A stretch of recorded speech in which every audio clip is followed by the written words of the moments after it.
আসসালামু আলাইকুম। আমরা এখন দেখব প্রবাসী কল্যাণ ও বৈদেশিক কর্মসংস্থান মন্ত্রণালয়ের ৬০ মুদ্রাক্ষরিক কাম কম্পিউটার অপারেটর পদের লিখিত পরীক্ষার গণিত অংশের প্রশ্ন সমাধান। আমাদের চ্যানেলটির সাথেই থাকুন। আমরা প্রতি পরীক্ষার পর চেষ্টা করি সেই পরীক্ষার প্রশ্নের গণিত অংশের সমাধান ভিডিও আকারে আপলোড করার জন্য।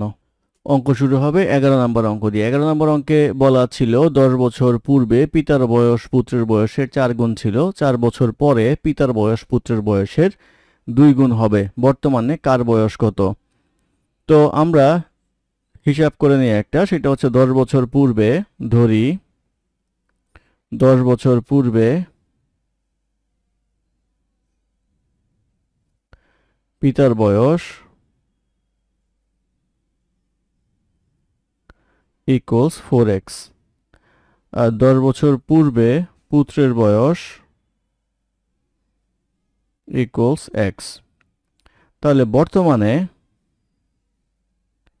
পিতার বয়স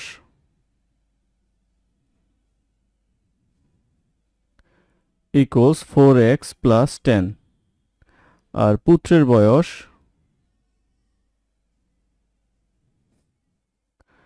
ইকুয়ালস আসবে হচ্ছে x প্লাস 10। আর ৪ বছর পর পিতার বয়স,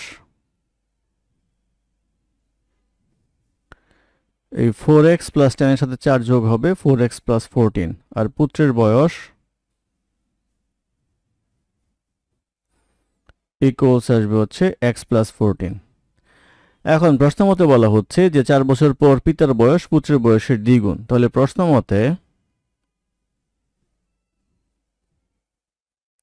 4x প্লাস 14 ইকুয়ালস আসবে 2 ইন্টু এক্স প্লাস 14। এটা সমাধান করলে x ইকুয়ালস পাওয়া যাবে হচ্ছে 7। জিজ্ঞাসা করা হয়েছে বর্তমানে পিতা এবং পুত্রের বয়স কত। বর্তমানে পিতার বয়স এই 4 ইন্টু 7 প্লাস 10, 4 7 28 আর 10 হচ্ছে 38, আর এটা আসবে হচ্ছে 7 প্লাস 10 ইকুয়ালস আসবে হচ্ছে 17, অর্থাৎ পুত্রের বয়স হচ্ছে 17, পিতার বয়স হচ্ছে 38। এটাই হবে এই প্রশ্নের উত্তর। তারপর প্রশ্ন নম্বর 12। নম্বর 12তে বলা আছে একটি ঘড়ি 8% ক্ষতিতে বিক্রয় করা হলো। ঘড়িটি আরো 800 টাকা বেশি মূল্যে বিক্রয় করা হলে 8% লাভ হতো। ঘড়িটির ক্রয় মূল্য কত? তো আমরা ধরে নেই ঘড়িটির ক্রয় মূল্য ইকুয়ালস 100x টাকা। তাহলে 8% ক্ষতিতে বিক্রয় মূল্য ইকুয়ালস আসবে হচ্ছে 92x টাকা। আবার 8% লাভে বিক্রয় মূল্য 108x টাকা। অতএব এই যে পার্থক্যটা 108x মাইনাস 92x, এটা সমান সমান হচ্ছে 800 টাকা, বা 16x ইকুয়ালস আসবে হচ্ছে 800 টাকা, বা x ইকুয়ালস আসবে হচ্ছে 50। জিজ্ঞাসা করা হচ্ছে ক্রয় মূল্য কত। অতএব ক্রয় মূল্য equals 100x equals 100 into 50 equals আসবে হচ্ছে 5000 টাকা, অর্থাৎ ক্রয় মূল্য হচ্ছে 5000 টাকা। এটি হবে এই প্রশ্নের উত্তর। তারপর প্রশ্ন নাম্বার 13। নাম্বার 13তে বলা আছে একটি ঘরের দৈর্ঘ্য প্রস্থের 3 গুণ, প্রতি বর্গ মিটারে 60 টাকা 50 পয়সা ধরে ঘরের মেঝে কার্পেট দিয়ে মোড়লে মোট 1102 টাকা 50 পয়সা ব্যয় হয়। ঘরটির দৈর্ঘ্য ও প্রস্থ নির্ণয় করুন। তো যেহেতু প্রতি বর্গ মিটারে 60 টাকা 50 পয়সা খরচ হয় এবং মোট 1102 টাকা 50 পয়সা খরচ হয়, অতএব ঘরের ক্ষেত্রফল আমরা বলতে পারবো ঘরের ক্ষেত্রফল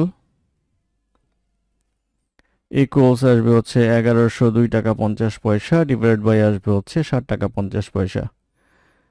এটা করলে পাওয়া যাবে হচ্ছে 147 বর্গমিটার। এটা হবে হচ্ছে ঘরের ক্ষেত্রফল। আর ধরে নেই দৈর্ঘ্য ইকুয়ালস হচ্ছে 3x, প্রস্থ ইকুয়ালস হচ্ছে x, অতএব ক্ষেত্রফল ইকুয়ালস আসবে হচ্ছে 3x স্কয়ার। এটা সমান সমান আসবে হচ্ছে 147, বা x স্কয়ার ইকুয়ালস আসবে হচ্ছে 49, বা x ইকুয়ালস আসবে হচ্ছে 7। বের করতে হবে হচ্ছে দৈর্ঘ্য এবং প্রস্থ। অতএব দৈর্ঘ্য equals 3x equals 3 into 7 equals 21 metre, আর প্রস্থ ইকুয়ালস এক্স ইকুয়ালস আসবে হচ্ছে 7 মিটার। তো দৈর্ঘ্য 21 মিটার, প্রস্থ হচ্ছে 7 মিটার, এটা হবে এই প্রশ্নের উত্তর। তারপর প্রশ্ন নাম্বার 14, নাম্বার 14তে বলা আছে যদি x plus 1 by x whole square equals 3 হয় তবে x cube plus 1 by x কিউবের মান কত? তো এখান থেকে আমরা পাই x plus 1 by x equals হচ্ছে √3, আর এটা সূত্র করলে পাবো হচ্ছে x plus 1 by x whole cube minus 3x 1 by x into x plus 1 by x. এখানে মান বসালে পাবো হচ্ছে √3 হোল কিউব মাইনাস 3√3 ইকুয়ালস আসবে 3√3 মাইনাস 3√3 ইকুয়ালস আসবে হচ্ছে 0। এই 0 হবে হচ্ছে নির্ণয় মান, এটি হবে এই প্রশ্নের উত্তর।